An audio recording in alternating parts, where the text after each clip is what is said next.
সুপ্রিয় শিক্ষার্থীবৃন্দ ও সম্মানিত শ্রোতামণ্ডলী, আসসালামু আলাইকুম। আজকের ক্লাসে আমরা আলোচনা করব নবম শ্রেণীর ডিজিটাল প্রযুক্তি বিষয়ে। আপনারা যারা চ্যানেলে নতুন, এই চ্যানেলের প্লে লিস্টে দ্বিতীয় থেকে নবম শ্রেণীর বিভিন্ন ক্লাসগুলো পর্যায়ক্রমে সাজানো রয়েছে। প্রয়োজনে সেগুলো সংগ্রহ করে নিতে পারেন।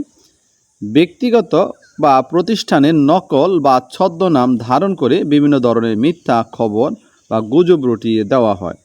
আমরা ডিজিটাল মাধ্যমে কোনো খবর দেখার সাথে সাথে তা বিশ্বাস করব না। তার সঠিক উৎস যাচাই না করে এগুলো শেয়ার করা থেকে বিরত থাকব। লাইক করা কিংবা কমেন্ট করার ক্ষেত্রেও সতর্ক থাকব। এবার আমরা আমাদের বাস্তব জীবনের অভিজ্ঞতার আলোকে ডিজিটাল মাধ্যম থেকে জানা 5টি ফেক নিউজ লিখব এবং এটি কেন ফেক নিউজ তার কারণ অনুসন্ধান করব। শ্রেণীর সবার সাথে এগুলো শেয়ার করব। যেমন চাঁদে দেখা গেল ভানু মিয়াকে। চাঁদে কখনো মানুষের ছবি দেখা সম্ভব নয়, তাই এটি একটা ফেক নিউজ। নদীতে মৎস্যকন্যা ভেসে এসেছে। মৎস্যকন্যা বলে বাস্তবে কিছু হয় না, তাই এই তথ্যটা একটা ফেক নিউজ। 1 টাকার কয়েন পানিতে রাখলে যদি ভাসে তবে তা রত্ন। এটা ভুয়া, কারণ রত্ন দিয়ে কয়েন তৈরি হয় না। আজ 3টা 30টায় কেয়ামত হবে। এটা ফেক খবর, কারণ পৃথিবী কখন ধ্বংস হবে তা কোনো মানুষ জানে না। বাঁশের পানি খেলে বা পান করলে সকল রোগ ভালো হয়ে যায়। এটা মিথ্যা তথ্য।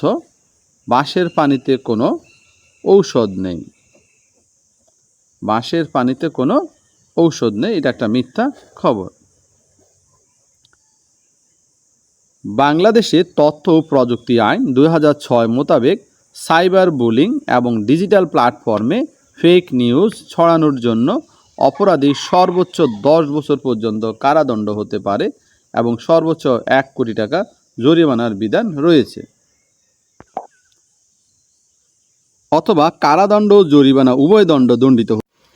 প্রথমে ইউটিউব ট্যাপ করবে, তারপরে ইউটিউবে সার্চ বাটনে টাইপ করবে 52 মহিন, এরপর চ্যানেলের এখানে ক্লিক করবে। এরপর এখানে টান দিয়ে তোমরা প্লে লিস্টটা পাবে, এই প্লে লিস্টে ক্লিক করবে। প্লে লিস্টে ক্লিক করার পর তোমাদের প্রয়োজনীয় ক্লাসগুলো প্লে লিস্টে শো করবে।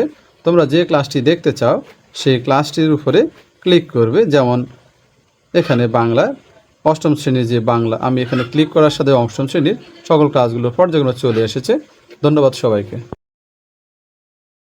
হতে পারে জেনে রাখি, ডিজিটাল মাধ্যমে মানহানিকর বা বিভ্রান্তিমূলক কোনো কিছু পোস্ট করলে, ছবি বা ভিডিও আপলোড করলে, কারো নামে অ্যাকাউন্ট কিংবা ফেক আইডি খুলে বিভ্রান্তমূলক পোস্ট দিলে, অসত্য কোনো স্ট্যাটাস দিলে, তা শেয়ার বা লাইক দিয়ে তা সাইবার অপরাধ হিসেবে গণ্য হবে।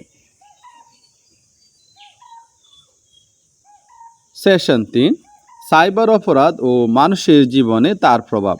আগের 2 সেশনে আমরা বিভিন্ন ধরনের সাইবার অপরাধ সম্পর্কে জেনেছি। সাইবার অপরাধ প্রতিরোধ করার জন্য এই সকল অপরাধের ফলে মানুষের সমাজের এবং সংস্কৃতির উপর এর প্রভাব সম্পর্কে সচেতনতা অত্যন্ত জরুরি। সাইবার অপরাধে মানুষের জীবনের বহুমাত্রিক প্রভাবের মাত্রা নিরূপণ করে সঠিক গাইডলাইন প্রদান ও অনুসরণের মাধ্যমে জীবনকে কী করতে হবে, স্বাভাবিক করা সম্ভব হয়ে ওঠে। আমরা আমাদের চারপাশে ঘটা সাইবার অপরাধের কিছু ঘটনার মাধ্যমে অপরাধের শিকার হওয়া মানুষের জীবনে এর বহুমাত্রিক প্রভাব খুঁজে দেখব। এসব অপরাধের শিকার হলে আমাদের করণীয় সম্পর্কে সচেতন হব এবং আমাদের পরিবারকেও এই সম্পর্কে সচেতন করব।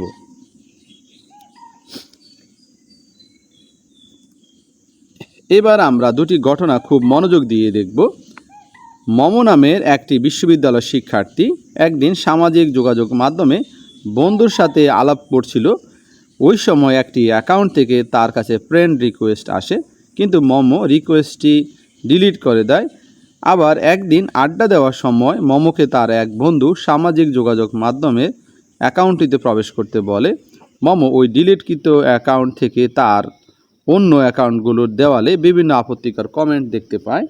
দ্রুত ওই অ্যাকাউন্টটিকে ব্লক করে দেয়। মোমো বিষয়টি নিয়ে খুব বিব্রত ও বিরক্ত হয়, একই সাথে ভীত হয়ে পড়ে।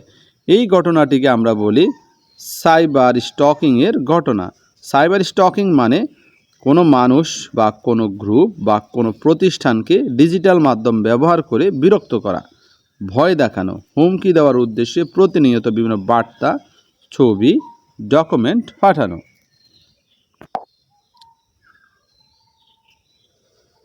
Cyber stocking. এখন আমরা আরেকটি ঘটনা পড়ব। বিশ্ববিদ্যালয়ে আপিফ নামের এক শিক্ষার্থী ক্লাসে গিয়ে খেয়াল করলো তার বন্ধুরা তার সাথে কথা না বলে তাকে নিয়ে হাসাহাসি করছে। সে তার এক বন্ধুকে কারণ জিজ্ঞাসা করে জানতে পারল তার সামাজিক যোগাযোগের মাধ্যমের অ্যাকাউন্টটি থেকে একটি অনাকাঙ্ক্ষিত বিষয় পোস্ট করা হয়েছে। সে বুঝতে পারল কেউ তার অ্যাকাউন্টটিতে লগ ইন করে এই পোস্টটি করেছে। এই ঘটনার ক্ষেত্রে যা হলো সোশ্যাল মিডিয়ায় প্রোফাইল হ্যাকিং। সাধারণত ফিশিং এবং সোশ্যাল ইঞ্জিনিয়ারিংয়ের মাধ্যমে কোনো সোশ্যাল মিডিয়ায় কোনো ব্যক্তির ব্যক্তিগত অ্যাকাউন্টকে হ্যাক করা হয়। এর ফলে ওই ব্যক্তির অজান্তেই তার ব্যক্তিগত অ্যাকাউন্টে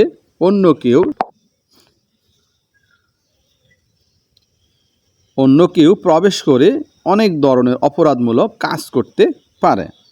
এই ধরনের অপরাধগুলো হচ্ছে সোশ্যাল মিডিয়া প্রোফাইল হ্যাকিং।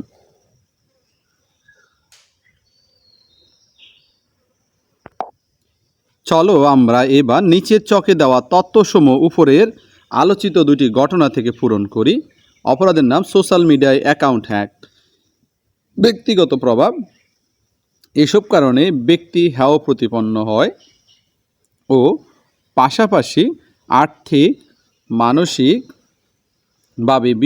বিপর্যস্ত হয়ে পড়েন। অনেক সময় আত্মহত্যার সিদ্ধান্ত নিয়ে ফেলেন। তারপরে পারিবারিক প্রভাব, পরিবারের সম্মানহানি ও পরিবারের সদস্যরা অপ্রীতিকর পরিস্থিতির শিকার হয়ে থাকে। এছাড়া সমাজের সাংস্কৃতিক যে একটা প্রভাব আছে সেটা হচ্ছে সমাজের মানুষ সোশ্যাল মিডিয়ায় হ্যাক ও তথ্য যাচাই বাছাই না করে ব্যক্তিকে আপত্তিকর মন্তব্য ও দোষারোপ করে। তাই আমরা যে কোনো একটা অ্যাকাউন্ট যদি হ্যাক হয়ে আপত্তিকর কোনো তথ্য আসে তখন আমরা যাচাই বাছাই করা ছাড়া ব্যক্তিকে হেয় প্রতিপন্ন করব না। আর কোনো ব্যক্তি নিজের সোশ্যাল মিডিয়ায় আপত্তিকর কোনো বিষয় সাধারণত পোস্ট করে না। এই জন্য আমরা ধরে নিতে পারি সেখানে কোনো সাইবার হ্যাক হয়েছে, অর্থাৎ সোশ্যাল মিডিয়া অ্যাকাউন্টটা হ্যাক হয়ে গেছে। তাই আমরা ব্যক্তিকে অপ্রীতিকর কোনো ভাষায় কথা বলবো না। আমরা চকটা পূরণ করে দেখলাম একজন মানুষ কোনো সাইবার অপরাধের শিকার হলে কী ধরনের বহুমাত্রিক প্রভাব তার জীবনে আসে। একটা ব্যক্তিগত প্রভাব আসে, পারিবারিক প্রভাব আসে এবং সংস্কৃতিরও প্রভাব আসে। এবার চলো আমরা আরও একটি ঘটনা পড়ি। এই ঘটনাতে কি আছে, একদিন তাপসী নামের একজন ব্যাংক কর্মকর্তা তার সোশ্যাল মিডিয়া অ্যাকাউন্টে প্রবেশ করে তার নিজের ছবি দিয়ে অন্য নামে আরেকটি অ্যাকাউন্ট দেখতে পেলেন। একদিন তার সহকর্মীর কাছ থেকে সে জানতে পারল ওই অ্যাকাউন্ট থেকে পাবলিক গ্রুপে অশালীন পোস্ট করা হয়েছে এবং টাকা ধার চাওয়া হয়েছে। তারপর সে বুঝতে পারছে না এখন তার কী করা উচিত। ধন্যবাদ সবাইকে। আসসালামু আলাইকুম।